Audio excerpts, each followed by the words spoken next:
Ça fait des digressions parce que Non, non, non, je non. disais littérature, société, C'est lié. ça va ensemble. On ne peut pas échapper à la politique quand on touche à l'un puisqu'il s'agit des humains.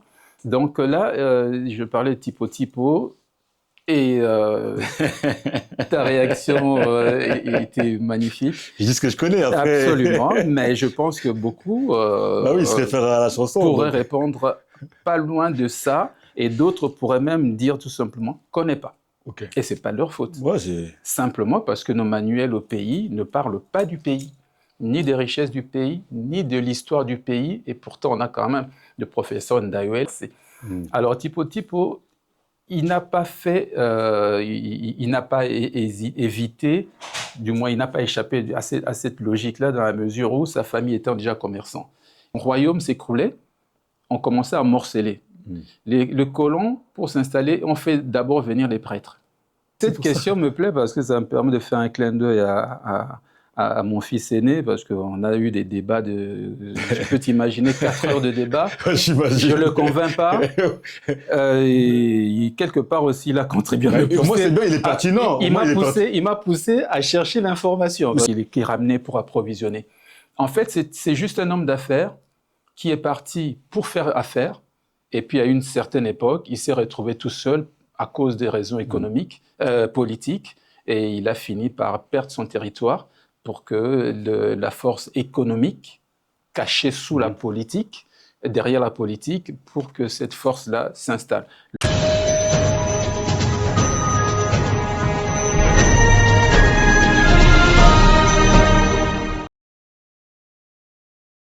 Bonjour à tous, bonsoir, tout dépend de vous nous regardez. Bienvenue dans notre émission à cœur ouvert. Mais avant de commencer, vous savez tous très bien, je demande toujours une chose.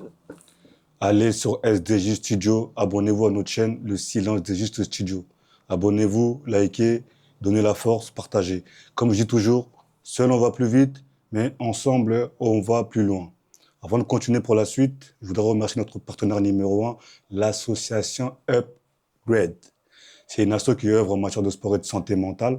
Donc, comme je dis souvent, vous avez des problèmes de cœur, abandon, katani, ça va pas, dépression, vous n'arrivez pas à vous en sortir, vous déprimez, ou ça peut être, vous pouvez aussi déprimer parce que vous êtes loin de vos familles à l'étranger, ça va pas. Bon, vous appelez Upgrade. Upgrade travaille avec des infirmières en santé mentale et des psychologues. Donc, Upgrade, n'hésitez pas. Idem en matière de sport, vous avez pris du poids durant les fêtes, ou votre femme a accouché, surtout avec 2, 3, 4 ventres, 3 coups, 4 paires de fesses. Donc, Upgrade bosse avec des sportifs de haut niveau qui ont des licences du style BPGEPS, ATP, LTP. Donc, Upgrade. Je répète toujours, l'association Upgrade. Pendant que je vous tiens aussi, je voudrais passer un gros big dédicace à mon équipe de prod, ça bouge pas.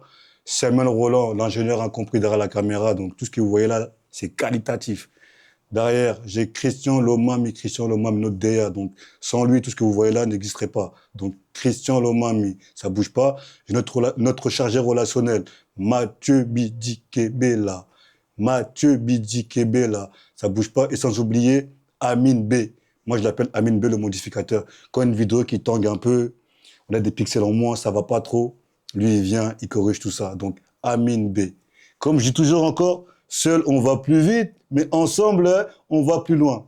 Aujourd'hui, mon invité, et je vais vous le représenter, mais vous le connaissez déjà, parce que je l'ai déjà reçu une fois ou deux. Donc, lui, il vient nous parler surtout littérature, donc en termes de connaissances, pousser un peu plus loin, parce qu'en général, les gens, ils lisent des BD, mais là, les gens, ils te ramènent vraiment des choses, des connaissances, des vrais livres, des vraies notions dont on est censé savoir, mais malheureusement, on n'a pas. Heureusement que ce genre d'invité existe pour nous apporter tout ça. Aujourd'hui, il est là, parce que lui aussi, il a été journaliste au Congo, à l'RTNC, il a eu ses émissions, et il fait partie de la diaspora, il côtoie des gens qui lisent des livres, lui aussi, il fait partie des gens qui écrivent des livres, donc c'est vraiment quelqu'un qui est passionné, qui a un gros bagage intellectuel. Donc, on va aller vers lui, il va se représenter, il va nous dire aujourd'hui de quoi il est venu nous parler, de quoi il va nous enseigner, et où on va aller avec lui. Donc, sans plus tarder, je me dirige vers mon invité et vous allez le découvrir à nouveau. Mon invité du jour, bonjour. Bonjour. Ça va? Salut. Moi, c'est le père tout toujours. Va bien. Ça va? Père, oui. Ah, Aujourd'hui, on vous reçoit dans notre cadre, notre émission à cœur ouvert. Donc, pour nous, c'est un plaisir de vous avoir auprès de nous. Parce que nous, en général, on privilégie toujours la qualité à la quantité. Donc, pour nous, vous êtes quelqu'un de qualitatif. Ah, C'est pas pour vous mettre la pression, mais absolument, c'est un défi là, voilà. à relever. Parce Donc, on vous reçoit aujourd'hui. Donc, on est venu voir un peu avec vous de quoi on va parler aujourd'hui. Donc, je suis avec vous de tout cœur. Vous pouvez vous présenter à nouveau, vous représenter et vous nous dites un peu. Merci pour l'occasion, parce qu'en fait, j'ai énormément collaboré avec la RTNC, mais je n'y travaillais pas. C'était plutôt par rapport à une émission que je co-dirigeais avec une dame très appréciée au Congo, qui s'appelait Sylvie Ferlet. Kobel Show, Top 5, Julien Ngoy. Le premier cité, c'était une émission de jeu, les autres, c'était une émission de jeu, et puis une série télévisée, un couple mixte qui vit au Congo, et la femme européenne qui découvre la culture congolaise avec toutes ces péripéties. Donc j'étais plus son collaborateur, ce qui m'amenait à être quasi permanent à la RTNC, au point qu'on pensait que j'y travaillais. Mais en fait, j'y travaillais pas. Mais j'ai plutôt travaillé avec Antenne A, première chaîne privée au Zaïre, c'était encore sous Mobutu, 95, oui, après le pillage, hein, 95. Et puis après, il y a eu TKM qui est intervenu, et puis j'ai dirigé une émission de vulgarisation de l'islam, comment on peut dire ça, idéologique. Hein, voilà. Ah, vous êtes musulman? Non, c'était pour gagner mon pain, parce que là... Ah, vous pouvez aussi... Ah, ok. Parce que tout simplement, c'était une période de coupure, de rupture, enfin, comment on appelle ça, de chômage, et l'occasion s'est présentée. Moi, c'était sur le plan technique, le reste... c'est pas compliqué de parler d'une religion dont on ne fait pas partie? Moi, je n'en parlais pas, je n'étais que technicien. Ok. Donc, j'assurais tout ce qui était partie technique jusqu'à déposer la cassette chez Raga pour la diffusion. Et puis, ça, c'était juste pour m'en sortir. Et ensuite, j'ai dirigé le service marketing d'une grande entreprise au pays jusqu'à mon départ. Voilà. Donc aujourd'hui, je pensais, par ma curiosité, même si vous mettez une certaine pression... Non, il ne faut pas. Ici, on parle à cœur ouvert, on reçoit la diaspora. Voilà, donc, justement. Soyez à l'aise, vous êtes chez vous, donc mettez-vous vraiment bien. D'accord, merci bien. Donc moi, je suis un passionné de la culture et de la littérature, comme tu l'as précisé. Lorsqu'on parle culture, littérature, forcément, il y a des traces. Et dans les traces, très souvent, lorsqu'on évoque culture, on sous-entend société, donc étude de la société, sociologie. Tout ça, c'est vraiment c'est sur le terrain que j'essaie de débroussailler. Et à la fin, qui dit société, organisation d'un groupe d'individus, ça implique la politique. Donc, on ne peut pas y échapper lorsqu'on met le doigt dedans. Ce qui fait que j'ai des livres qui parlent comme... ça, c'est vraiment... je dois avoir à peu près 200 livres en ce moment. Ah ouais, carrément. Et ça, c'est juste les deux que j'ai acquis dernièrement sur le Congo. Ici, c'est le résumé du déroulé des discussions sur l'indépendance, la partie politique et économique qui a été négligée par nos mandataires, malheureusement. Ils n'étaient intéressés que par la partie politique. Et ici, on peut parler d'une sorte de scission que les Belges ont poussée juste après les indépendances pour que le Katanga se détache du reste du Congo. L'histoire est connue, mais ce n'est pas ça le sujet de notre jour. Notre sujet, c'est Tipo Tipo. Mais ce n'est pas une chanson, ça, de Franco?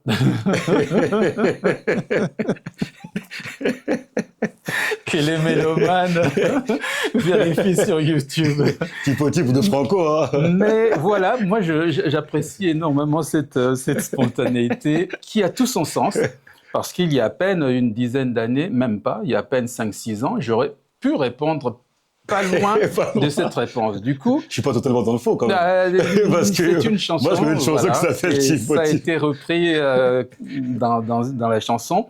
Mais en fait, je voudrais énormément remercier une dame qui a été ma prof de culture G ici à Lille, Sabine Vière, qui m'avait posé au cours d'une discussion, parce que je posais énormément de questions pendant les cours, surtout Monsieur Reynard s'en souviendra très bien. Elle m'avait posé la question de savoir un jour, oui, mais qu'est-ce que vous seriez devenu s'il n'y avait pas eu de colonisation? Très bonne question. J'avais pas de réponse. Mais même dans votre imaginaire le plus Et profond. c'était en 2009. Ah. Je n'avais pas de réponse. C'est-à-dire, je suis arrivé dans ce pays, au-delà de la quarantaine, je ne connaissais pas mon pays, je ne connaissais pas l'histoire de mon pays, parce qu'au Zaïre, je suis né à l'époque du Congo, Zaïre, et puis qui est devenu Zaïre, on n'enseignait rien sur l'histoire. On enseignait tout sur Mobutu. Ah, carrément. Mobutu, le héros, Mobutu, voilà. Dictature un peu, quoi. Non, oui, c'était une forme de dictature. Qu'est-ce que vous voulez, on sortait d'une période assez compliquée après l'indépendance, le pays qui se divisait, les rébellions systématiques. Puis voilà, il y a eu quelqu'un qui est venu de mettre de l'ordre. Et quand on veut mettre de l'ordre dans la pagaille, qu'est-ce qu'on fait? On s'impose. Parce qu'il n'y a pas de place pour la discussion. Il a dû faire taire toute l'opposition, tous les chefs de rébellion. Et l'appétit venant en mangeant, comme on dit, le pouvoir absolu corrompt absolument, ben, on est arrivé là, on est arrivé. Ça, c'est l'histoire de Mobutu, c'est l'histoire du pays, c'est aussi mon histoire. Donc, je disais, Sabine Vière, ma prof de culture G, qui me pose la question. À l'époque, je n'avais pas de réponse. Même pas au fond, imaginer... Rien. Okay. On n'a jamais parlé de la colonisation à l'école. Ouais, c'est vrai aussi que... On n'a jamais parlé de l'esclavage à l'école. On n'a jamais évoqué la liberté d'expression pour critiquer le fonctionnement du pays. Nous étions tous obligés, tous les samedis matins, obligés de chanter en rang d'oignons et danser les chansons à la louange de Mobutu. Et l'opposition, il n'y avait pas une petite opposition qui vous ouvrait un peu les yeux? Elle n'existait pas, l'opposition. Ah, ok. Bon, à l'époque aussi, j'avais une dizaine d'années, donc vous ne faisiez pas attention. On subissait. Ensuite, mon père, en tant qu'intellectuel sous la colonie, il était assez côtoyé par certains politiciens, et puis on en avait fait un chef de quartier à Kinshasa, donc on était en plein dans le régime, d'une certaine façon. Donc critiquer quand on est dedans, c'est un petit peu compliqué. Même si plus tard, on verra l'UDPS qui va se dissocier de la vision écrite dans le manifeste de l'Ancélé. C'était un document qui était le document de base du mouvement populaire de la Révolution MPR. Et quand Mobutu a dévié un petit peu de l'idéal de cette vision, il y a eu 13 parlementaires qui se sont... comment on appelle ça, qui se sont retirés du mouvement et ils sont allés dans l'opposition, ils ont souffert le martyre et jusqu'à aujourd'hui. Et ça, c'était, je crois, déjà en 78 ou 79, un truc comme ça. Et ça a duré jusqu'à la mort du meneur ou du créateur qu'on appelait Étienne Tshisekedi. Et puis après, il a fallu attendre quasi une trentaine d'années pour avoir son fils à la tête du pays aujourd'hui. Donc je disais, ça fait des digressions parce que je disais littérature, société, c'est lié. Ça va ensemble. On ne peut pas échapper à la politique en touche à l'un puisqu'il s'agit des humains. Donc là, je parlais de typo et ta réaction était magnifique. Je dis ce que je connais après. Absolument, mais je pense que beaucoup il se réfère à la chanson, pourraient répondre pas loin de ça, et d'autres pourraient même dire tout simplement « connais pas ». Okay. Et ce n'est pas leur faute. Ouais, simplement parce que nos manuels au pays ne parlent pas du pays, ni des richesses du pays, ni de l'histoire du pays, et pourtant on a quand même le professeur Ndayouel. Avant lui, on avait le frère chrétien catholique du Moulin, qui a retracé un petit peu l'histoire d'avant Congo et de Congo, en remontant jusque, je pense, au IVe siècle. Il a essayé... IVe siècle, carrément. Il a essayé de rassembler quelques vestiges. Et actuellement, c'est dommage, je ne l'ai pas amené, il y a une encyclopédie écrite par le professeur Ndayouel, qui est en fait une collection de tout document qui existe sur l'histoire moyenâgeuse jusqu'à présent, jusqu'en 90, je pense, concernant le Zaïre. Je suis tombé par hasard à la FNAC, au Furet, et j'ai commandé tout de suite. C'est un gros pavé. C'est une encyclopédie, ça ne se lit pas comme un livre, donc il faut y aller chapitre par chapitre. Donc, parlant de Tipo Tipo, en fait, Tipo Tipo, c'est un...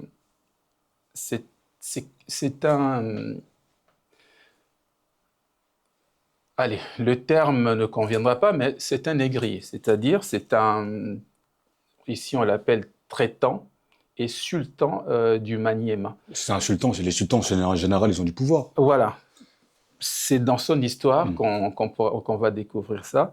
En fait, c'est un ressortissant de Zanzibar. Et Zanzibar dépend de la Tanzanie, c'est une île en face de la Tanzanie. Et donc, lui, à l'époque, quand les pays n'étaient pas encore tout à fait déterminés, c'était des zones d'influence de l'Allemagne, de la France ou des Anglais. Et lui, déjà, avec sa famille, ils étaient dans l'activité commerciale. D'abord, ça se passait sur le territoire et le long.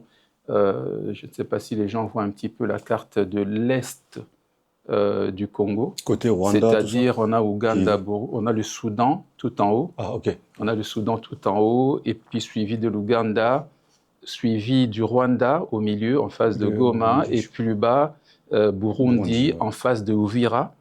Et il y a le dernier passage entre Uvira et Burundi, c'est la pointe du lac Tanganyika.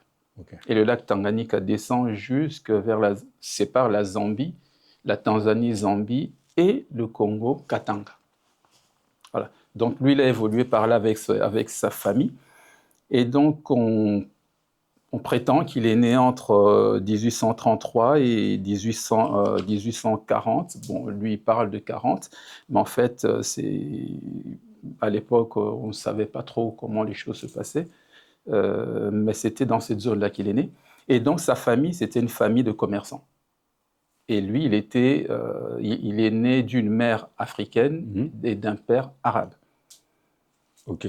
Tipo, mais de son vrai nom, je me permets de lire, de son vrai nom, je l'ai noté là, c'est difficile à retenir parce que là, il faut y aller. Alors, tenez-vous, écoutez bien, son nom c'est Ahmed Ben Mohamed Ben Jouma Ben Rajab El Mourjebi, et on a abrégé en l'appelant Tipo. Et lui, il vivait vraiment dans... Lui, il vivait en Tanzanie avec ses parents sur l'île de... C'était pas un marchand d'esclaves?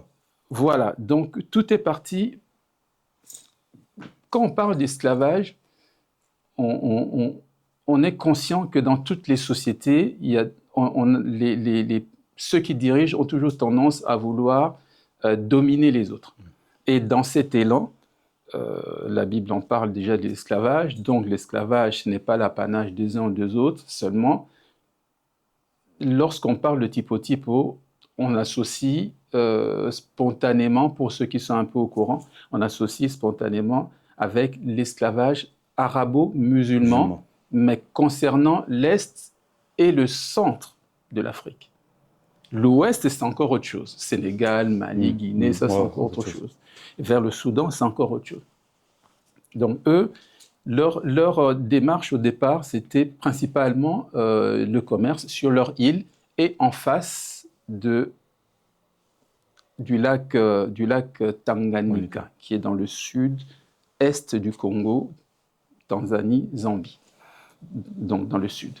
Et lorsqu'il a commencé à accompagner son père donc, en 1800, on est en 1800, en 1852, il avait un maximum de 12 ans, et il s'est rendu compte que ça lui plaisait, et à 18 ans, il a décidé de faire un voyage, cette fois-ci, du côté Congo. Il a traversé tout son pays pour arriver jusqu'à la frontière, parce qu'il n'y avait pas encore de Congo. Simplement, il y avait des territoires avec des zones d'influence. Le Congo actuel, démocratique, ça n'existait pas. Personne n'en voulait. Okay. Parce qu'on disait que c'était un pays avec beaucoup de montagnes, avec des populations qui n'ont pas peur de la guerre, beaucoup de fleuves, beaucoup de marécages et une grande zone forestière, beaucoup de chutes le long du fleuve.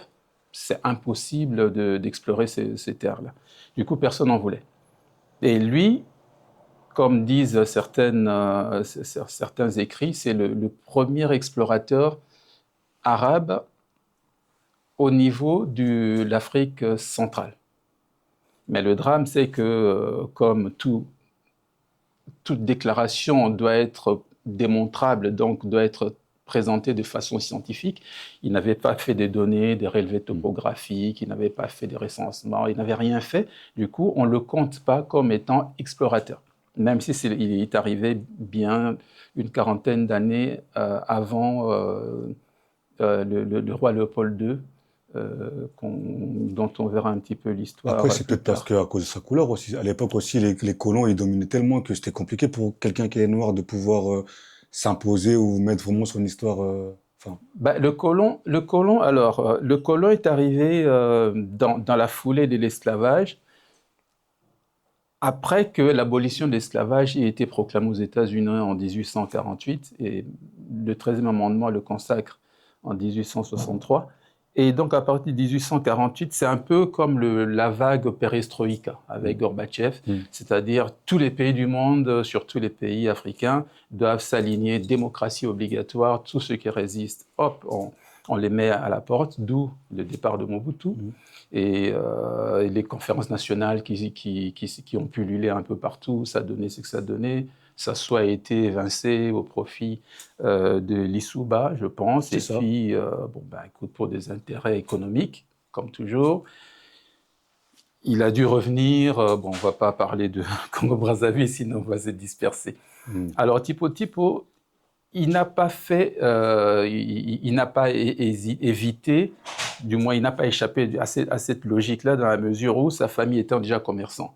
Lui, curieux, intelligent, comme le décrivent Henry Morton Stanley, comme le décrit James Cameron, comme le décrit Baker, ainsi que David Livingstone, ce sont des noms connu, qui nous évoquent des choses. Bon, on le flattait, on le trouvait très intelligent, très beau, très maniéré, très sociable, très diplomate du coup. Mais en fait, c'était juste une stratégie pour l'approcher. Ça, il s'en rendra compte beaucoup plus tard. Il l'a utilisé en gros un peu, quoi. Ça finira un petit peu comme ça, même si je suis en train de spoiler, comme disent les jeunes, mais voilà la réalité. En fait, sa vie par rapport au Congo, on peut partager ça en 4 moments. C'est-à-dire, le premier voyage, c'est le voyage de 1852 avec ses parents. Et ensuite, il est revenu tout seul en 1860, et là, il avait fait un prêt. Il estimait que le commerce, on lui parlait du commerce de l'ivoire. Et l'ivoire, il s'est rendu compte, de bouche à oreille, il s'est rendu compte que l'ivoire s'est trouvé en grande quantité du côté au centre de l'Afrique, là où personne ne voulait aller. Et lui, avec son esprit d'entrepreneur, on l'appelait d'ailleurs l'homme qui n'a peur de rien sinon de la faim. La faim, il ne veut pas avoir faim. Lui, manger, c'était sacré. Tout, le reste, mourir et compagnie, ça ne lui faisait rien du tout, il n'en avait pas peur. Du coup, on l'appelait comme ça. Et il s'est rendu compte, par rapport aux stratégies, vu que les Arabes, c'est quand même une vieille civilisation, ils avaient déjà l'habitude, les réflexes de conquête, de commerce, et ainsi de suite. Il a appliqué juste ces méthodes-là dans le domaine du commerce. Et pour rentabiliser son commerce, comme on le dit, il ne faut pas faire beaucoup de dépenses pour arriver à faire beaucoup de bénéfices. Et pour ne pas faire des dépenses, au début, il louait les porteurs, mais ensuite, il s'est rendu compte que ça coûtait trop cher. Il fallait donc confisquer les gens. Et en fait, s'il est devenu esclavagiste, donc, trafiquant d'êtres humains, s'il est devenu trafiquant, c'est par la force des choses, parce qu'il était d'abord traitant, c'est-à-dire commerçant. Il prenait les marchandises en Tanzanie et qu'il amenait, enfin du moins sur l'île, et puis qu'il amenait à travers le pays pour approvisionner. Et ensuite, ça c'était juste la traite qu'il faisait. Et puis après, quand il a voulu aller au-delà de la Tanzanie, ben, il était obligé de recourir à une main-d'œuvre pas chère. Et pour y arriver, en face d'un peuple qui résiste, il faut sortir les gros moyens, et c'est ce qu'il a fait. Moi, j'ai une question avant que vous continuiez à développer. Oui. On entend souvent, je ne sais pas si c'est vrai, que les premiers esclavagistes, c'est d'abord les Noirs entre eux, avant que le colon extérieur vienne. C'est ce que je pense que j'ai survolé d'entrée en matière en précisant que l'esclavage, c'est un fait social. Dans la Bible, c'est-à-dire quand Celui qui même... domine, il veut toujours dominer tout le Ben monde. voilà, c'est le plus fort veut s'imposer auprès des autres, s'accaparer de leurs biens, même disposer de leur vie, de leur liberté, et ainsi de suite. C'est le plus fort qui impose la loi. Donc, comme disent les Américains, the winner takes all. Donc, quand on gagne, on prend tout. Et c'est un petit peu ce principe-là qu'il a fait. Bon, il n'a pas inventé la roue, il n'a fait que suivre son instinct et le bon sens de l'époque. Et on en est arrivé là où donc, premier voyage, c'était découverte en 52, deuxième voyage à partir de 60.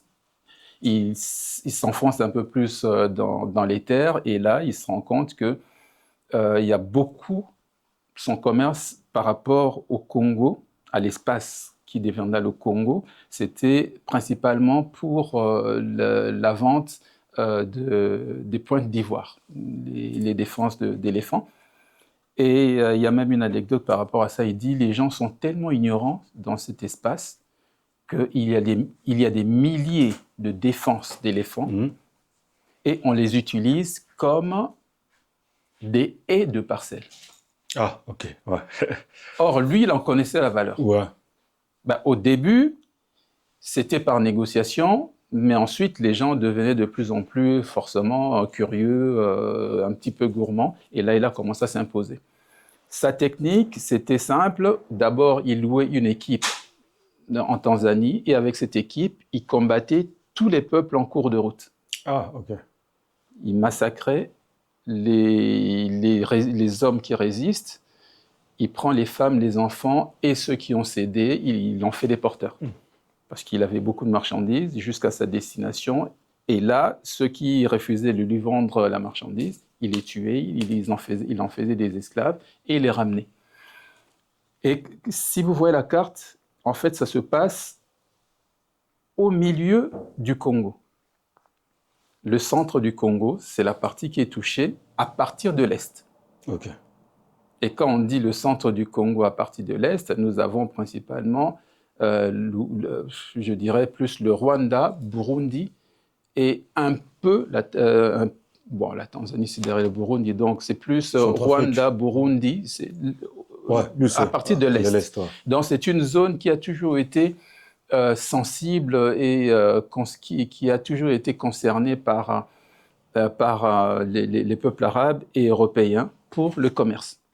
Les Arabes étant, comme on les appelait, quand on dit Arabes, ce n'est pas les Arabes qu'on voit ici. Ouais, c'est pas... À l'époque, quand on appelait les Arabes, c'était d'abord les vrais Arabes qui revenaient d'Arabie Saoudite, et puis mais eux, ils ne traversaient pas. Ils envoyaient leurs enfants, notamment comme lui, et on les appelait les Arabes ou les Arabisés. Et puis il y avait aussi les Comoriens, qu'on appelait les Arabisés.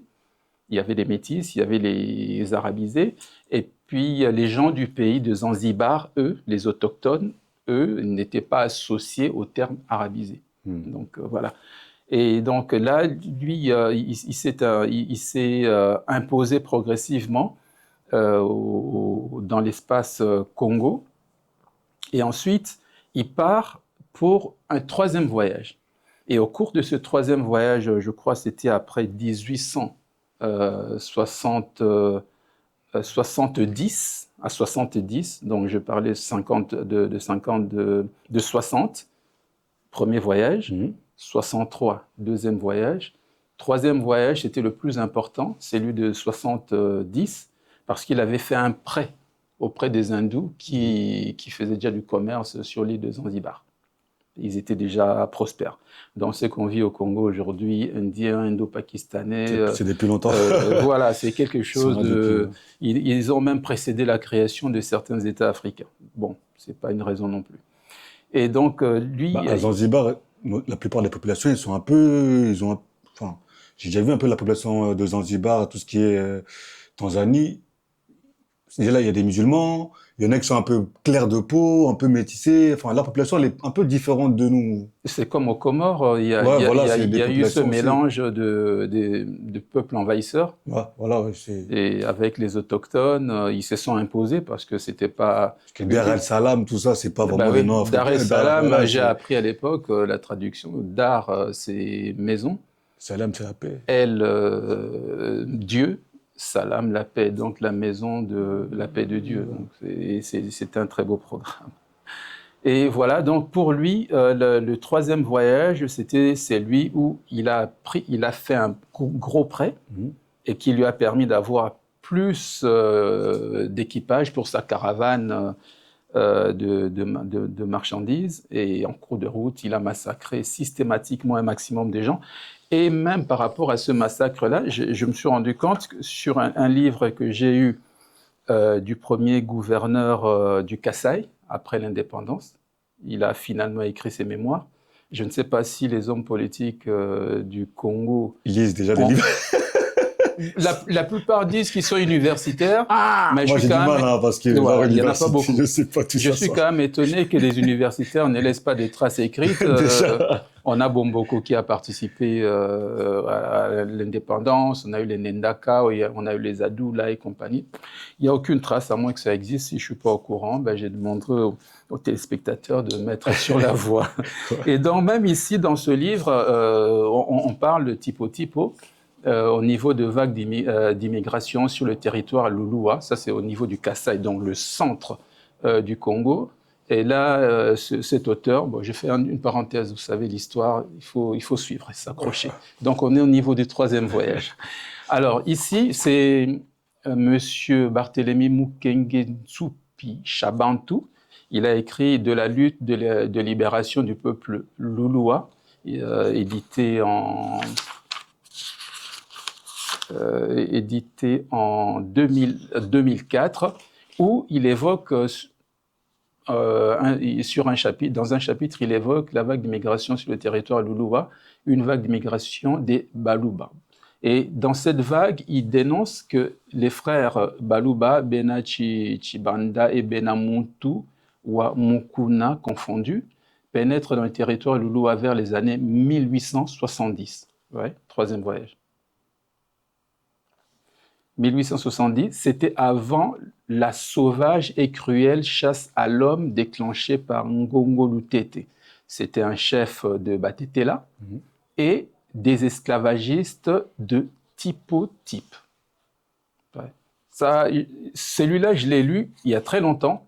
Et lorsque j'ai lu celui-ci, je me suis dit, mais j'ai lu ça quelque part. J'ai été voir, ben, je suis retombé dessus. Ah, ça m'a fait plaisir de me rendre compte que j'avais des éléments intéressants. Donc avec cette période-là, comme je l'ai signalé ici vaguement, je dirais rapidement, au niveau de du troisième voyage, alors qu'est-ce qui est dit ici? Troisième voyage, donc, c'est un voyage qu'il a effectué sur la côte Zanzibar, parce que là-bas, quand il parle côte, il voit les terres Tanzanie et l'île Zanzibar, donc à partir de Zanzibar jusqu'à Lomami. Lomami, c'est le Katanga.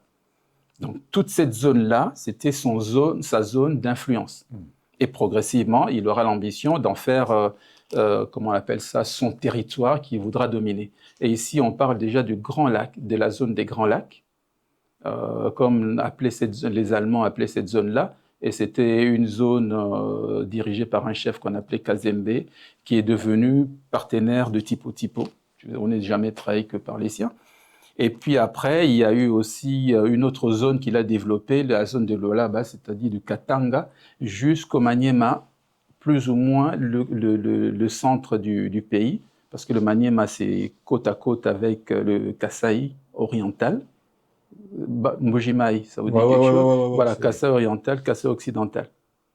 Et lorsqu'on vient de l'Est, on dépasse les Goma, machin, puisque c'est à la mode. Juste après, juste à cette actualité, Ouais, juste après, on entend vers le centre. C'est là qu'on arrive dans cette zone Maniema, qu'on mais du appelle coup, Maniema, Kindu Maniema. Voilà. parce que même nous, on nous l'a jamais enseigné ce. Enfin, moi, je le Ça n'a découvre. jamais été enseigné. Parce que c'est quelqu'un qui a quand même dirigé une partie de notre pays indirectement. C'était quand même un grand chef. Même s'il Malheureusement, le faisait mal oui, avec des exactions, tuer des gens, mais oui. il dirigeait quand même une bonne partie du pays, quoi. Ça me permet de sauter sur l'occasion parce que, en fait, c'est lui qui a structuré l'Est du Ok. Congo. Qu'on aime ou pas, il y a été fort. Il n'a pas respecté les règles de l'humanité parce que son principe était simple. Il tuait les chefs qui résistaient, il tuait tout peuple qui résistait, il s'accaparait de tout et puis il s'en allait parce que pour lui, tout ce qui comptait, c'était les affaires et puis Ouais. aussi les prêts qu'il faisait, qu'il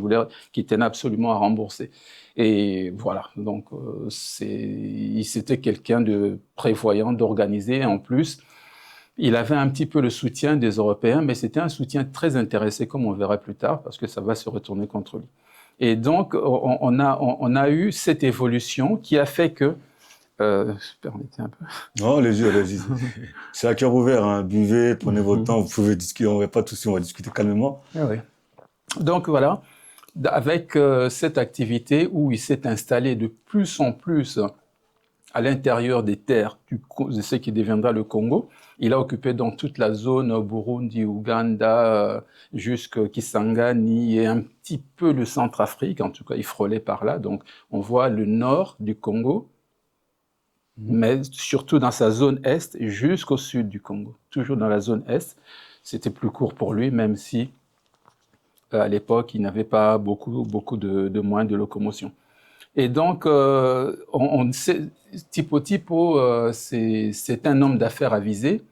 Il avait une grande connaissance de la géopolitique et il s'est installé dans la contrée qu'on appelle aujourd'hui l'Omami.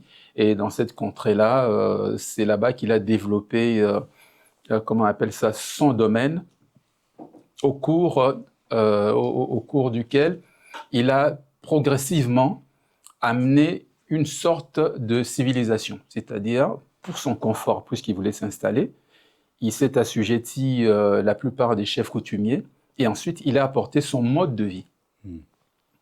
Il a installé son frère qui apportait le riz et le maïs et lui il a apporté les bananes, la plantation des bananes, il a apporté la culture de l'élevage. Il faut croire peut-être que nous on n'avait À l'époque, pas, on avait on mangeait pas de bœuf, on mangeait pas de mouton, on n'élevait pas. non, on n'avait pas de manière intensive. En tout cas, Ah lui, oui, il avait amené un esprit industriel, c'est-à-dire bien organisé, systématisé. Ouais. Même les esclaves avaient des heures de travail et des heures de repos. Et il avait créé des fermes comme des forteresses, c'est-à-dire clôturées, avec un bâtiment au centre, une tour de vigile, et puis comment on appelle ça, un grand jardin ou un grand potager pour la famille, pendant que les terres autour étaient exploitées pour l'agriculture de commerce. Et donc, il a amené au début par imposition, et puis progressivement, certains ont commencé à trouver leur compte, et le pays commence à se structurer. Il a amélioré la communication, il a utilisé la communication locale tam-tam, il a apporté un plus et il a ouvert quand même quelques sentiers, il en a fait des routes. Et sur ces routes, pour y circuler, il faut être juste commerçant ou alors être dans la caravane des esclaves. Donc c'était réservé aux commerçants. Et dans l'ensemble, c'est quelqu'un qui a apporté un mode de vie qui réunissait un maximum de personnes différentes qui n'avaient pas envie d'être ensemble, mais voilà, qui arrivaient quand même à vivre ensemble, mais ça c'était sous son contrôle. Et cela sous-entendait qu'en son absence, ça ne pourrait pas résister, puisqu'ils ne se connaissaient pas, donc ils étaient forcés. Et cette façon de faire a fait que, étant donné que la Tanzanie, sous le contrôle, sous l'influence des Allemands et des Britanniques, déjà cette zone-là était en relation avec l'Europe, et lui, la force de ses troupes lui venait des armes que les Européens lui vendaient, la poudre de chasse, les armes. Et il avait intérêt à rester en bons termes avec les Européens qui commençaient déjà à circuler tout autour de cette zone-là, parce qu'il y avait déjà eu des explorateurs, notamment Henry Morton Stanley, qui venait, lui, il a fait plutôt par l'ouest, Boma, il voulait aller jusqu'au lac Tanganyika, la source du fleuve Congo. Il voulait remonter. C'est pas Diego Cao, parce que j'entends souvent. Diego Cao, c'est un Portugais. Lui, il est venu, je crois, au XVIIe siècle, mais il n'a pas pu rentrer parce qu'il voulait rentrer avec son bateau pour arriver jusqu'à Kinshasa. Or, déjà, à partir de Boma, ça va, mais à partir de Matadi, ça y est, c'est fini, on ne peut plus passer. Il y a trop de chutes, il y a trop de rapides. On nous le vend comme quelqu'un qui a découvert l'embouchure du fleuve, tout ça, alors qu'il y avait déjà des natifs de là. Voilà. Donc ça n'a pas de sens, quoi.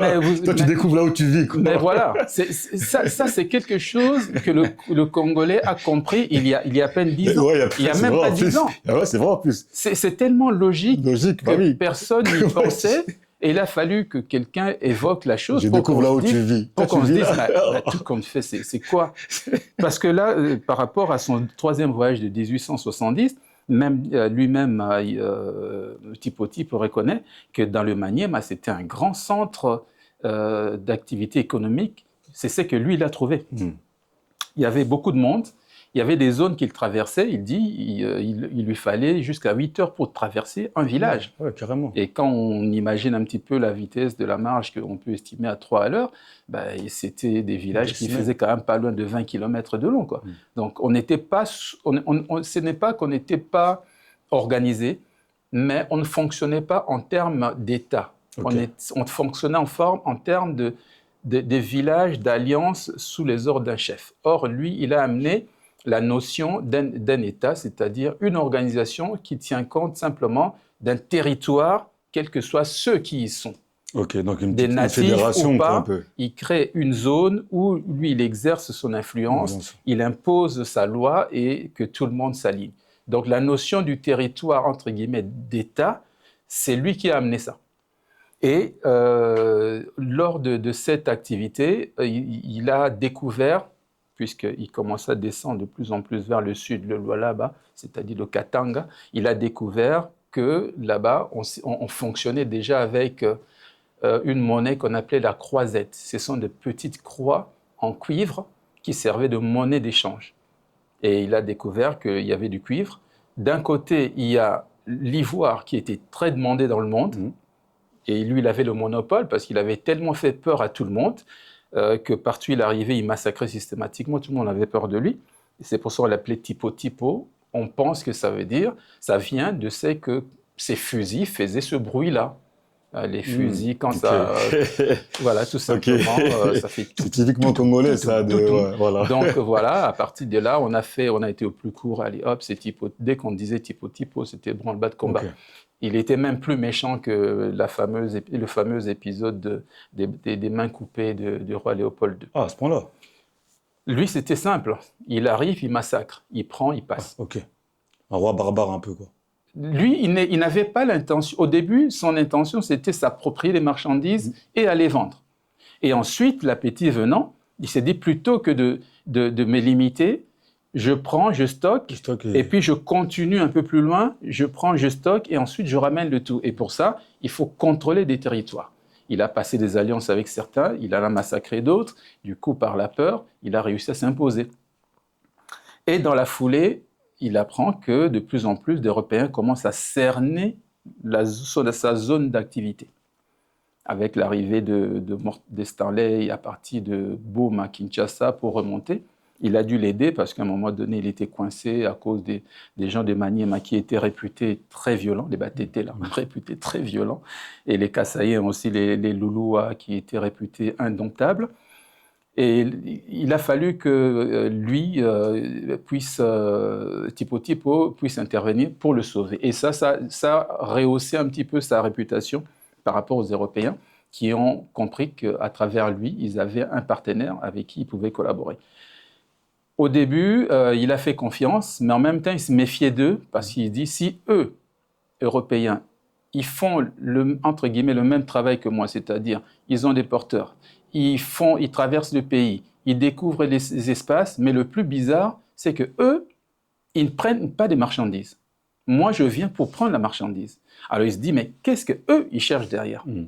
Et à partir de là, il commence à se méfier d'eux, mais ils ne pouvaient pas s'opposer parce que c'est eux qui fournissaient en armes et c'était eux la plus grande débouchée de sa marchandise. Il rentre enfin, appelé par son sultan, le roi, le chef de Zanzibar, qui était son chef, qui le rappelle. En fait, là-bas, il apprend qu'il doit capituler, c'est-à-dire il doit laisser ses territoires aux Européens, parce que déjà de l'autre côté, le sultan, les Anglais, les Allemands se sont imposés là-bas en lui faisant comprendre ou tu obéis ou c'en est fini de ton royaume, on va tout te prendre et tout et tout.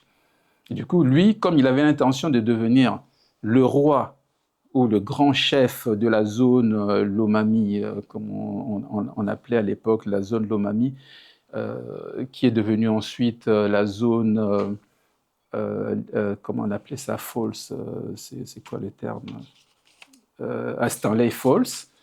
Il y a cette zone-là où il y avait des chutes de Stanley, comme on appelait ça à l'époque. Et lui, il était devenu le chef et il a vu que son royaume s'écroulait. On commençait à morceler. Le colon, pour s'installer, ont fait d'abord venir les prêtres, les pères blancs, qui ont apporté, comment on appelle ça, le travail manuel, c'est-à-dire les études professionnelles, c'est eux qui ont introduit ça. Et de l'autre côté, il y avait aussi les missionnaires. Eux, ils apportaient l'évangile, mais l'évangile... Biaisé un peu, hein. Travail. Bon, les missionnaires, oui. Bon, ça c'est encore notre débat. Dieu il a dit il faut travailler. C'est notre débat. J'ai des livres là-dessus. On en reparlera. Et donc, quand il s'est rendu compte qu'ils occupaient de plus en plus l'espace, il a pris peur. Et en même temps, il est rentré. Il s'est dit, bon, je vais collaborer comme ça, je vais les endormir. Mais quand son sultan l'a appelé pour lui dire, laisse tomber, abandonne, parce que moi, j'emmène plus large, je peux plus te couvrir, donc maintenant, tu es tout seul sur le terrain. Et il revient, il se fait tout petit, mais avec l'idée, dans cette collaboration, tirer profit. Et comme déjà, Livingstone était par là, il était passé par là déjà, Livingstone, Stanley était en relation avec lui, qui est un Anglais, était en relation avec lui, il a fallu à un moment donné trouver un terrain d'entente. Et le terrain d'entente, Stanley lui fait comprendre, le roi des Belges s'intéresse à l'expédition que moi je conduis. Et il compte sur toi pour nous ouvrir le chemin. Ils ont signé un contrat. Je crois que c'est un contrat qui tourne autour de 37 500 francs de l'époque. Aujourd'hui, je crois, ça doit être dans les 3 millions, un truc comme ça. C'est beaucoup. Hein. Ouais. Et donc, ils ont signé un contrat pour que Tipo les guide et que Stanley puisse terminer son exploration parce que le roi des Belges était intéressé. Et c'est dans la foulée que tous les lieux où Tipo était passé et il avait ses petits camps, parce qu'il avait, comme c'était son 4e voyage, il avait installé des petits camps pour éviter de faire des longs trajets et puis pour mieux défendre tout ce qu'il cachait avant de tout ramener chez lui, parce que c'était des lieux de stockage pour qu'il ne puisse pas... Tu vois, quand tu te sers ici, tu ne vas pas prendre tout pour ramener jusqu'à un autre point, te servir, et puis quand tu arrives au bout, tu es surchargé, tu reviens d'une traite, ce n'est pas possible. Et donc, il faisait à certains endroits, il en faisait des lieux de dépôt. Et le Belge, Stanley a compris le fonctionnement de Tipo, en accord avec le roi Léopold II, ils ont profité maintenant de ces espaces pour en faire des postes. Et je rappelle que c'était la période qui a suivi l'abolition de l'esclavage. Donc les Européens qui venaient, ils venaient avec un message simple, fini l'esclavage. Fini l'esclavage, pourquoi? Comme l'avait pressenti déjà Tipo, ces Européens font la même chose que moi, mais eux, ils ne font pas du commerce. Moi, je vais partout pour prendre l'ivoire, du cuivre, les machins, et les esclaves. Eux, ils prennent des esclaves, mais ils font que mesurer des rivières, des montagnes, des forêts. Ils sont louches. Il faut les garder à l'œil. Et lors de ce 4e voyage, c'est là qu'il a compris qu'on lui imposait de collaborer avec Morton Stanley. Lui, c'est un homme d'affaires. Il y avait du fric en jeu, comme on dit. Donc, il a accepté. Et en acceptant cet argent, c'est le piège qui se fermait. Parce que dans la foulée, il y a eu un procès. Entre-temps, on l'a nommé gouverneur de toute la zone, c'est-à-dire à partir de l'Ituri jusqu'au Katanga. Il était devenu le gouverneur de cet espace-là, sous les ordres du roi des Belges. Ok. Donc, il avait perdu sa liberté. Il était géré à distance par le roi, en fait. Il était géré à distance par le roi, avec des postes, comme on appelait, et les postes à travers, comment on appelle ça, l'Association internationale Afrique, que le roi des Belges, dont il était membre, avait pour objectif, cette association, de vérifier, d'être comme un observateur, est-ce que l'esclavage a pris fin ou pas. Donc ces postes-là étaient censés être scientifiques. Mais en réalité, on y plaçait des militaires, on y plaçait des prêtres pour évangéliser, pour contrôler, enfin protéger un petit peu aussi quand même la population contre les appétits voraces des vendeurs, enfin des esclavagistes. J'ai du mal même à trouver mes mots. On en a fait le gouverneur comme une sorte de sultan d'un grand territoire. En fait, on lui a donné, comme il était le plus célèbre et le plus riche, on lui a donné quelque chose d'immense, parce que lui, son problème pour son troisième voyage, c'était d'occuper le plus d'espace possible pour plus s'enrichir, ce qui était déjà le cas. Et donc, on a compris que comme il était très intéressé par le pouvoir et l'argent, on lui a donné virtuellement cet espace, mais sous les ordres d'un roi. Et les postes étaient devenus des lieux d'observation. Lui, il en a fait des centres de développement économique, comme on dit, des centres-villes. Et notamment, lui-même, il s'est installé, comme je dis, à Lomami. Et là, c'était le lieu où il avait, comment on appelle ça, son quartier général, et qui lui permettait de contrôler et de rendre systématiquement compte au roi. Et ce faisant, il est obligé de respecter un certain mode de fonctionnement. Et ce mode de fonctionnement l'oppose désormais aux autres Arabes qui, eux, veulent continuer à faire du commerce et à faire de l'esclavage. Et lui, il était maintenant obligé de s'opposer aux autres. Du coup, on les a divisés. Et comme ils étaient divisés, il était obligé maintenant de ne s'attacher qu'aux Européens. Et c'est là qu'il y a eu un procès où on a tenté quand même de l'humilier, même si à la fin, c'est un procès contre Morton Stanley, qu'il accusait de ne pas avoir respecté un contrat lors de ses explorations. Et donc, à partir de ce contrat, il a compris que même pour sa propre survie, il devait dépendre de la loi des autres. Il est déjà sous les ordres d'un roi qu'il ne connaît pas, et ensuite, il est obligé de se référer à leur loi pour avoir raison et pour protéger son poste, et surtout pour protéger son commerce. Et ensuite, pendant qu'il continue son commerce, le sultan de son île natale lui fait comprendre que même ton commerce, tu ne peux plus. Parce qu'ici, on ne peut plus accepter ta marchandise. Et c'est là que le roi des Belges s'impose pour lui faire comprendre que désormais, puisque tu travailles avec nous, ta marchandise ne sort plus par l'Est, mais doit sortir par l'Ouest, par Boma. Et donc, on a fermé la porte de l'Est. Et là, ça a amené que, progressivement, il a compris qu'il avait perdu, comme on dit, Cheikh et Mat.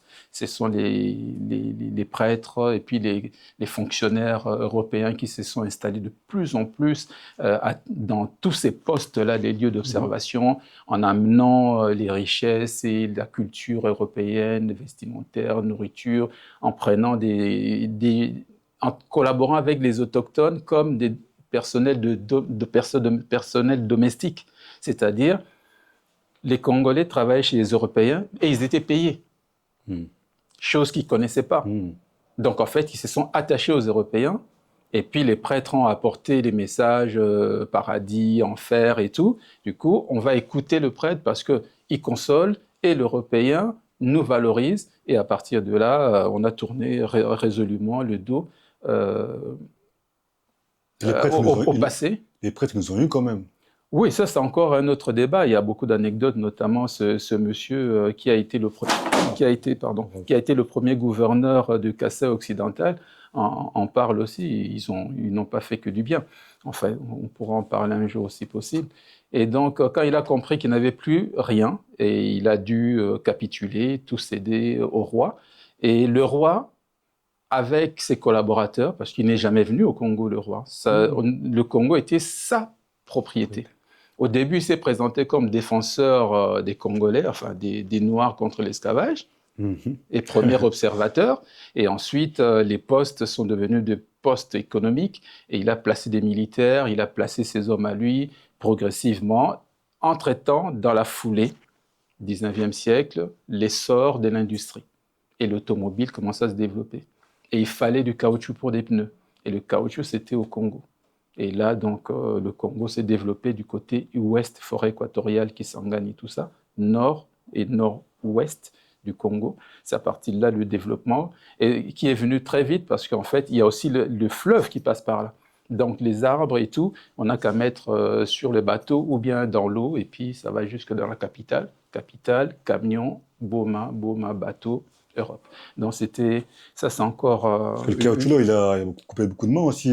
Oui, c'est une longue histoire, mais ça va nous éloigner. Ouais, ok, on en parlera de toute façon, il y a de la littérature. J'apprécie ta curiosité. Ouais, moi je suis curieux, moi je veux savoir. Tu as beaucoup de notions, même c'est un peu, il faut voilà, que je canalise ça. Tout est flou parce que les adultes ne transmettent pas. Exactement. Peut-être parce qu'il manque d'informations aussi.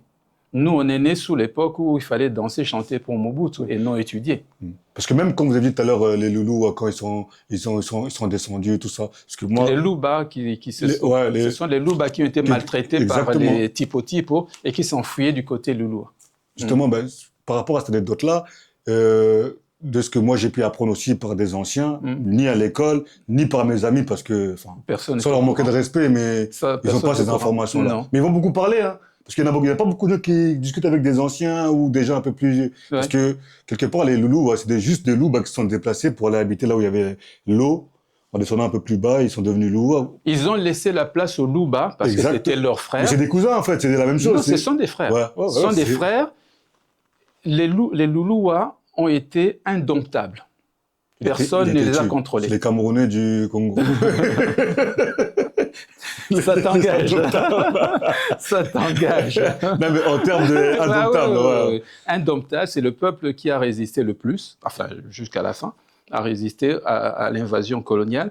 Et donc, les Louba ont résisté, mais comme ils n'avaient pas suffisamment de moyens face aux armes et compagnie, aux stratégies militaires qu'eux, ils n'avaient pas, ils se sont repliés vers l'ouest, et les Loulous se sont associés à eux pour les défendre.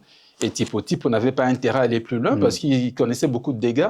Et il a même évoqué là-dedans que du Maniema jusqu'au Kasaï, c'était un peuple têtu, belliqueux, qui savait se battre. Et sa force, c'était des fléchettes empoisonnées. Il dit, même si tu es égratigné, tu es sûr que tu vas mourir. Sans compter qu'il y avait des zones qui étaient marécageuses, sans compter qu'il y avait beaucoup de forêts, sans compter qu'ils ne connaissaient pas les lieux. Donc, et puis, il y avait aussi des bêtes féroces. Ça faisait trop de danger pour risquer la vie des hommes, parce que déjà, les hommes, c'était pour lui comme un véhicule, donc il fallait protéger. Et on était là. Et puis, la marchandise, lui, sa marchandise, c'était les pointes d'éléphant, les défenses d'éléphant, l'ivoire, c'était au Maniema. Et puis, dans le sud, c'était le cuivre. C'était vraiment la priorité pour lui, et puis le reste, c'était les légumes, les fleurs, les fruits qui n'existaient pas ailleurs, qu'il ramenait pour approvisionner. En fait, c'est juste un homme d'affaires qui est parti pour faire affaire, et puis à une certaine époque, il s'est retrouvé tout seul à cause des raisons économiques, politiques, et il a fini par perdre son territoire pour que la force économique, cachée sous la politique, derrière la politique, pour que cette force-là s'installe. Le roi des Belges est venu pour exploiter le territoire, ayant découvert toutes les richesses qu'il y avait. Il savait qu'il y avait de l'or, il y avait du cuivre, et il y avait de l'EVA, en plus de pointes d'ivoire, il savait qu'il y avait tout ça. Et l'ironie dans tout, ils ont chassé progressivement ou neutralisé les Arabes qui étaient là, comme esclavagistes, les méchants, les mauvais, tout ce qu'on veut. Je ne les excuse pas, parce que là-dedans, il y a quand même certains passages de ce que nos ancêtres ont vécu, c'était loin d'être drôle. On a aussi quelques images aujourd'hui quand on regarde un peu ce qui se passe dans le monde, dans cette zone-là orientale, moyenne-orientale. La particularité de sa démarche est que dans la zone qu'il occupait, on se retrouvait avec une population qui était constamment en mode révolte et lui constamment en mode imposition. Donc lui, il est venu pour exploiter les richesses et de l'autre côté, le roi des Belges ayant découvert toute la richesse qu'il y avait dans cette zone-là, il est venu sur le plan humanitaire avec une force armée, présentant les choses sur le plan politique, mais en réalité, c'était pour les richesses, parce que l'Europe avait besoin de certaines matières, et progressivement, ils ont imposé leur mode de vie, mais au départ, ils ont utilisé textuellement toutes les méthodes de typo-typo. C'est-à-dire portage forcé, c'est-à-dire confiscation alimentaire pour leur armée, c'est-à-dire obligation de rétaper les routes, c'est-à-dire obligation de construire des petits villages, c'est-à-dire l'obligation d'organiser la société, parce que déjà Tipo avait réuni, quand j'ai dit qu'il occupait l'espace qu'il occupait, il avait amené l'idée de faire des mini-villes, c'est-à-dire on a un grand centre d'affaires, enfin un grand centre que lui il occupait, ou ses hommes occupaient avec une grande propriété, une grande ferme, et tout autour il y avait des petites cités progressivement qui étaient hiérarchisées, comme on dit, ville, quartier, commune, quartier, rue, et ainsi de suite. Il a introduit ça, les Belges ont poursuivi sur la même lancée. Tout ce qu'il a fait comme méthode pour s'enrichir, les Belges qui sont arrivés en premier sont restés sur la même méthode, mais avec la différence, eux, ils rémunéraient les participants. Et c'est ça qui a permis progressivement qu'ils puissent s'installer. Mais là, on commence à parler de la Belgique. C'est forcé parce que la fin de Tipo, c'est l'entrée de la Belgique au Congo, où les Belges sont venus pour exploiter les richesses et non pas pour développer le territoire. On reproche à Tipo d'avoir envahi pour exploiter et exterminer la population, mais le roi de Belge, on lui reproche d'avoir occupé l'espace pour exploiter les richesses, mais pas pour développer le territoire.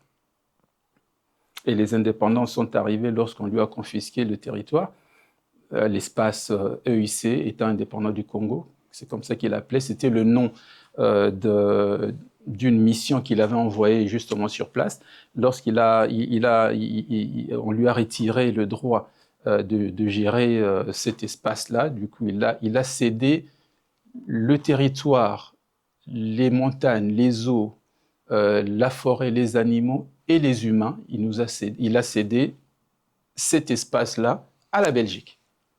Mais la Belgique n'en voulait pas. Le problème, c'était ça, et ce qui a fait que, bon, là, on va faire une digression. La Belgique ne voulait pas de colonies. Contrairement à la France, à la Portugal et les autres, la Belgique n'en voulait pas. Tant mieux pour nous, on va dire. Ben, disons que... On a souffert un peu, mais si c'était une colonie un peu... Enfin, il y avait des colonies plus poussées, on aurait pu souffert un peu plus, je pense. Voilà, s'ils avaient eu comme on le dit, certains intellectuels congolais le disent, si les Belges, en neutralisant la présence arabe pour introduire, on dit, la civilisation ou bien le respect des droits humains, si leur idée derrière était de développer la colonie, on aurait eu un autre élan. C'est un petit peu, même si je serais contredit, c'est un petit peu ce qui s'est passé dans les zones colonisées par les Britanniques, les Allemands, même les Français. Parce que le Congo-Brazzaville, avant l'indépendance, selon les témoignages de mon père, était largement mieux organisé que Congo-Léo, même si Congo-Léo on appelait ça Poto Muindo, c'est-à-dire l'Europe des Noirs. D'où ça me fait un clin d'œil au nouveau président qui dit qu'il veut faire du Congo l'Allemagne d'Afrique. Donc il n'invente rien, il ne fait que répéter un petit peu l'histoire et c'est peut-être un vœu qui est une ambition justifiée. Donc voilà, on est passé par des mains des commerçants, et ensuite d'un commerçant un peu plus subtil, et puis ensuite on a été donné en héritage à un peuple qui ne voulait pas de nous, donc qui a compris qu'on était juste un territoire à exploiter, et les indépendants sont arrivés par un vent de perestroïka. Donc on a déjà vu l'abolition de l'esclavage en 1848, qui s'est imposée à tous les pays civilisés, européens et Amérique, tout ça. Et ensuite on est arrivé à 57, je crois. Après la Deuxième Guerre mondiale, les Africains ne voulaient plus être dirigés. Donc il y a eu des débuts de révolte et puis les colonisateurs étaient obligés de les organiser pour les préparer à l'accession à l'indépendance. Pour beaucoup, c'est entre 57 et 60, 62 même voire pour certains. Et donc, on est passé par ces périodes-là. Et donc, nous sommes... la Belgique n'avait plus le choix, était obligée de donner l'indépendance. Même si pour elle, ayant compris l'intérêt de diriger le pays, elle avait sollicité 10 années de plus, mais la pression était tellement forte, un peu comme Mobutu. En 90, il n'avait plus le choix. Il devait commencer à préparer son départ. Et à l'époque, je me souviens, il y avait une conférence aux États-Unis qui s'appelait Conférence sur l'après-Mobutu. Vous imaginez, vous êtes au pouvoir. Ouais, on pense déjà après. Aux États-Unis, là où il y a tes patrons, on fait une conférence te concernant en faisant venir les intellectuels de ton pays. Donc, il avait compris, c'était foutu. Et il a fini comment, lui, ce Tipo, là? Comment c'était sa fin? Alors, Tipo, sa fin tragique était simple. Il a été dépouillé de tout. Il est rentré dans son territoire, dépouillé de tout. Des territoires qu'il avait gagnés, dépouillé de ses richesses, dépouillé de ses hommes, dépouillé d'influence et séparé de ses frères. On l'a fini, comme on dit. Grandeur et décadence, plus on monte, plus la chute est dure. Et c'est ce qu'il a vécu. Ok. En tout cas, c'est très, très enrichissant. C'est quelque chose qu'on ne connaissait pas. Moi, je connais le mot Tipo, comme je vous ai dit tout à l'heure, par rapport à une chanson de Franco. Ah bah oui. Donc, je me suis dit, oh. Et dans la chanson, on parle de Zanzibar. Du coup, maintenant que vous avez enseigné un peu le truc, je commence à comprendre que, la relation avec la chanson et le personnage. Mais c'est vraiment enrichissant de découvrir ce genre de personnage. Hein. Je suis heureux d'être tombé sur ce document qui semble unique. En fait, c'est un travail de fin d'études d'un étudiant d'IPEN, Institut pédagogique national. Qui s'appelle Kimen. Alors, il s'appelle Kimena Kekwaka Kinenge. Oh, c'est des noms qui me parlent, mais c'est de Bandundu. Alors, on a publié son mémoire en 79. En 79. Et j'ai fait confiance à ses sources parce qu'il a cité énormément de professeurs qui ont lu son travail avant que ça soit publié. Alors, il parle des professeurs de la faculté catholique de Kinshasa, il parle des professeurs de l'université de Kinshasa, il parle des professeurs de l'université, comment on appelle ça, de l'IPEN, là où il étudiait, et puis il a parlé d'autres personnes, des personnalités politiques, notamment un certain Lumenga Nesso, qui est très connu dans le monde culturel au Congo et politique, chef de travaux de l'UNASA ISP, et puis il est conservateur national, musée national, c'est dirigé par lui. Et puis, il a parlé d'autres personnes, des bibliothécaires, des romanciers, des littéraires, des critiques littéraires. Enfin, c'est un livre qui est un condensé, parce que j'ai vu d'autres sources, mais qui se dispersaient. Lui, il est allé à l'essentiel, c'est-à-dire il est allé à l'essentiel qui concernait le Congo. Et c'est ce qui m'intéresse aussi, parce que maintenant que je commence à avoir des documents pour comprendre l'histoire de mon pays, je ne veux pas m'arrêter en si bon chemin. Et je ne cesserai de dire merci à à ma prof de culture générale. Au Congo ou... Non, non, ici. Ici, okay. Lorsque j'ai repassé le bac. Ah, vous avez refait encore? Ah oui, j'ai repassé le bac, c'était un plaisir, parce qu'en fait, c'était... C'est rare quelqu'un qui dit c'est un plaisir. En général, les études, c'est pas des plaisirs. À reprendre, en tout cas. Peut-être aussi, parce que quelque part, j'étais major de promo, comme on dit. C'est pour ça, bah voilà. Quand on est à l'aise, on se balade, c'est plus facile. Hein. Non, mais avec elle, on a eu beaucoup de moments de partage. Elle m'a beaucoup interrogé. Malheureusement, je n'avais pas de réponse à l'époque. Et ça, c'était en 2009, 9-10 quand même. Et les réponses, je commence à avoir ça seulement depuis à peu près 5 ans. Et ce n'est que maintenant que je commence à exploiter.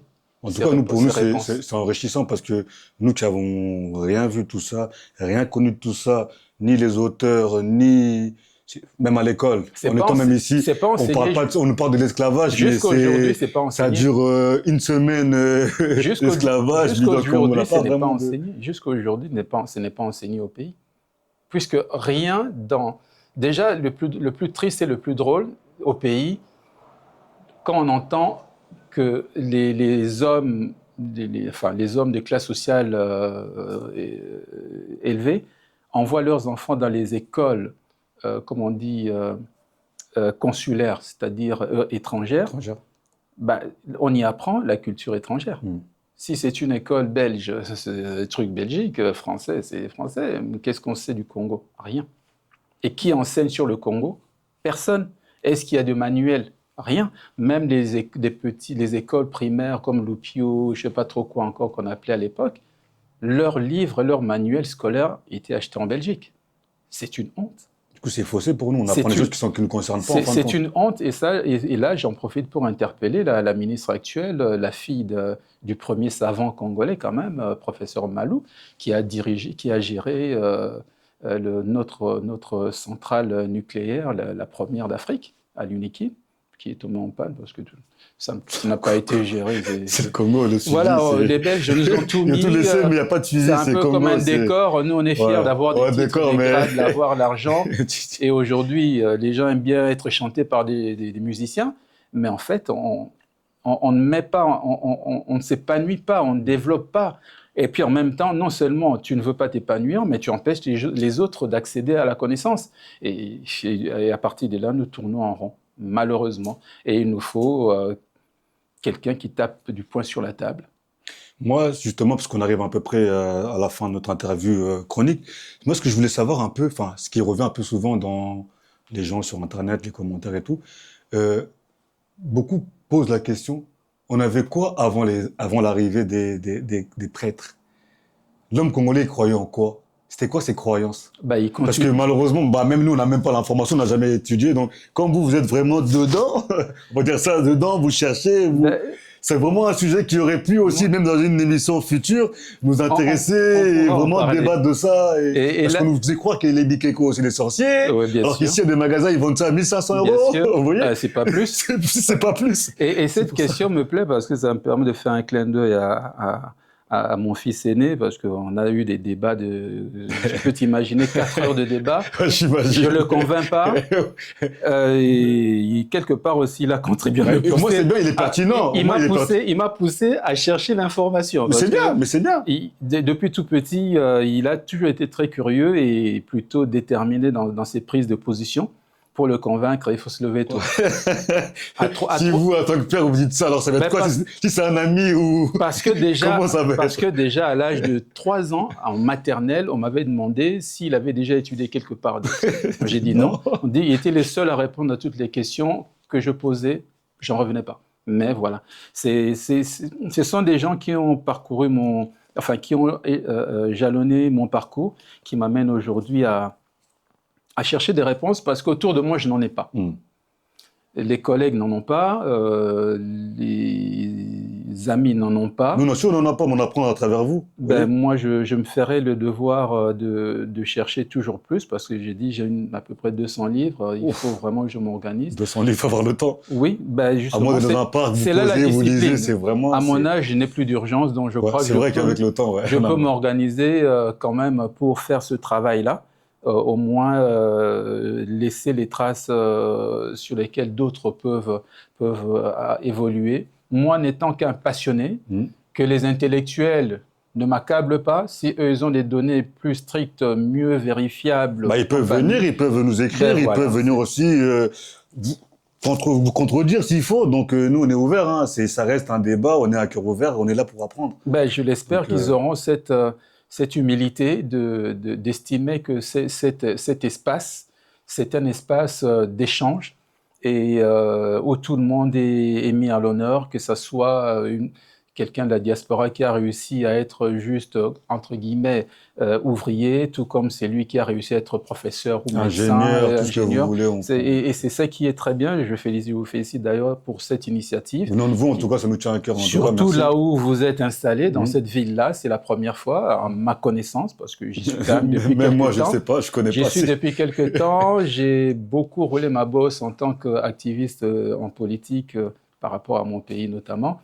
J'ai rien vu de tel. Maintenant que je suis un petit peu dans la politique, dans ce pays, je m'en mêle un peu plus qu'avant. Je n'ai rien entendu non plus, ce qui fait que je n'ai pas hésité à venir lorsque vous m'avez déniché et donné cette invitation.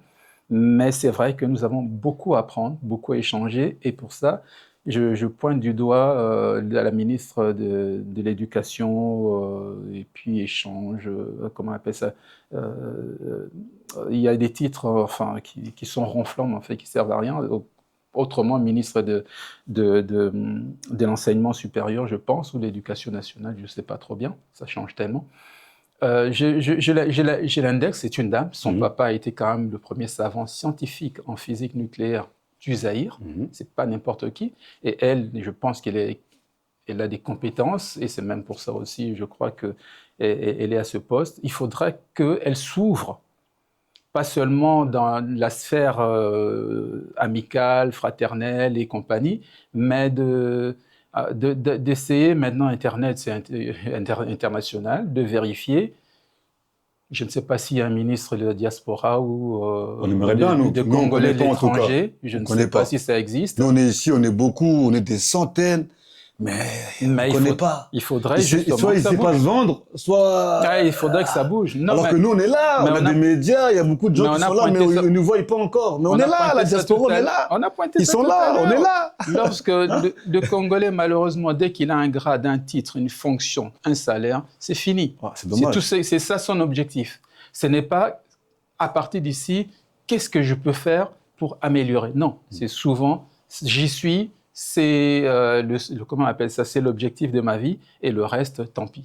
C'est dommage, c'est pas comme ça qu'on s'en sortira. Et le pire, pour revenir au point que tu avais soulevé par rapport à notre culture, nos traditions, nous étions déjà un peuple très divisé, et ceux qui étaient unis, c'était par des alliances, donc par intérêt. Et c'était des petites unités. Et quand j'entends aujourd'hui les gens dire « Ouais, mais les catholiques nous ont trompés, l'église, machin, nous on était bien quand on était encore dans nos coutumes ». Mais sauf que les coutumes, dans le Bas-Congo, les gens, comment on peut appeler ça, les gens de Boma n'ont pas les mêmes coutumes que les gens de Mwanda, et les gens de Mbanzango n'ont pas les mêmes coutumes que les gens de Matadi. Alors, vous imaginez un pays, 450 tribus que les Belges ont recensées en 1885. Vous imaginez que chaque groupe fonctionne selon sa philosophie. On n'allait jamais faire société, on n'allait jamais devenir un État. Donc, quelque part, la force des choses nous a contraints à réunir, c'est ça que, comme dit le doyen Kwebe Kimpele, la réalisation de la colonie belge s'est faite par association des tribus et ethnies, et non par division, comme pour certains, où on a dû couper le pays en deux, les groupes en deux. Nous, c'était par association, et c'était la zone que personne ne voulait, et que une grande de cette partie de cette zone était sous l'influence de Tipo Tipo, qui était juste un commerçant et un esclavagiste par la force des choses, parce qu'il n'y avait pas encore de moyens de locomotion, et que c'était une méthode qui était d'application, tout en sachant qu'il a collaboré avec beaucoup de chefs coutumiers qui lui donnaient des esclaves, c'est-à-dire des opposants à lui. Du coup, c'était le moyen de s'en débarrasser. Et nous vivons jusqu'à aujourd'hui dans un mode où c'est malheureux, c'est que je vais peut-être dire, mais quand, nous vivons, allez, entre guillemets, par procuration. C'est-à-dire, nous avons notre identité, nous avons côtoyé, nous avons été occupés par le peuple, par la culture belge, d'une certaine façon, qui n'a pas été là pour notre développement, mais lorsque les Belges sont partis, nous nous sommes retrouvés nulle part, sans objectif. Mobutu est venu avec un début d'objectif qui s'est arrêté après sa visite en Chine. Et depuis, de mon point de vue d'activiste, de chercheur, de curieux, quand même, du haut de mon âge, vu tout ce que j'ai traversé, je dirais que le Congolais est encore en train de se chercher. On trouve des Congolais au pôle Nord qui se marient. On trouve des Congolais du côté de l'Ouzbékistan, même en Sibérie, on en trouve. Mobutu part en Chine en 1974, je pense, et trouve des Congolais sur place qui l'avaient précédé. On trouve des Congolais au pôle Sud, on trouve des Congolais aux États-Unis, au Canada, du côté des Esquimaux, on est partout. Mais nous ne faisons pas un peuple, je dirais, explorateur. C'est-à-dire un explorateur, il part, il apprend, il revient pour son développement. Et c'est ce qui nous manque. En tout cas, merci beaucoup, Monsieur Joseph. C'est enrichissant. On a envie de plus s'arrêter, on va vous écouter. Ça peut durer des heures. Hein. Là, mais je vous dis la vérité. On peut plus s'arrêter. Les spectateurs. Ouais, mais il y en a qui aiment bien. Hein. Parce qu'il y en a, c'est les dimanches, ils sont posés. Ils vont vous dire, ah, mais père, il fallait continuer, père. Il fallait... Oui, on pouvait continuer parce que la matière est là. Parce qu'il y a un livre qui est tombé, mais je ne veux pas le ramasser. Non, c'est parce que avec vous, il ne faut pas tout leur donner non plus. Il y avait un lien. Il ne faut pas leur donner trop non plus. Si on donne trop à manger, ils vont se gaver, c'est pas intéressant. Donc nous, on va mollo. Comme ça, ah, c'est lui encore. J'ai évoqué ce livre, voici, La bataille du rail. Comment est-ce qu'on a construit le chemin de fer Matadi-Kinshasa, de A à Z, écrit par la personne qui a été chargée de ce travail, qui s'appelait Thaïsville Mbanzangungu. C'est lui qui a écrit ce livre. Avec ces documents, comment on appelle ça? Des photos, des cartes, même une page où il y a la lettre du roi. Gardez ça au frais. Gardez ça au frais. Il ne faut pas tout leur donner. C'est passionnant. Il ne faut pas leur donner trop de matière. Et ici, quand je parlerai du Congo, je sais que je vais me faire des ennemis. Gardez ça au frais pour une autre émission encore, parce qu'on est censé se revoir. Vous allez revenir ici, c'est chez vous. Donc, des choses comme ça, franchement. Même à l'école, même ta prof là, avec son bac plus 5, tu n'as même pas appris ça. Vous voyez? Le savoir est une arme, les gars. Il faut être armé, il faut être calibré. Donc, l'arsenal, il est là. Vous voyez ce que je veux dire? En tout cas, pour nous, c'est quand vous voulez.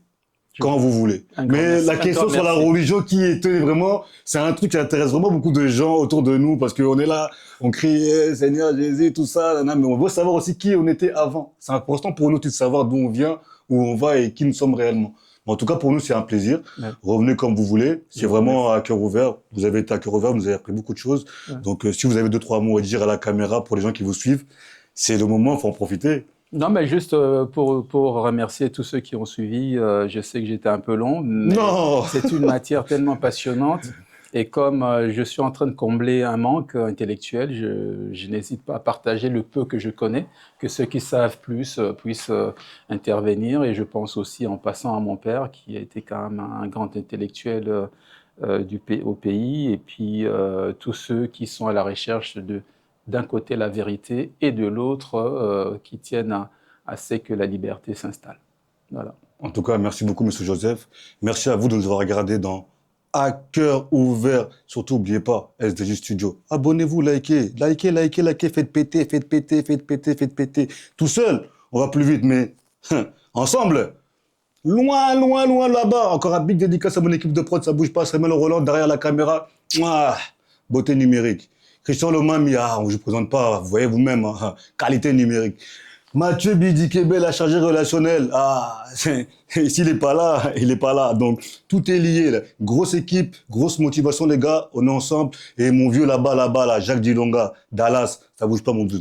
Christelle Baltimore, ça bouge pas. Moïse Loussamba, Moïse Loussamba, ML, Moïse Loussamba, ça bouge pas, gars. T'as vu, je t'ai dit, hein, on est ensemble.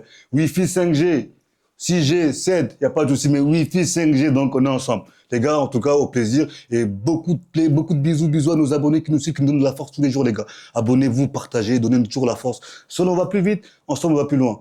À très vite. Salut!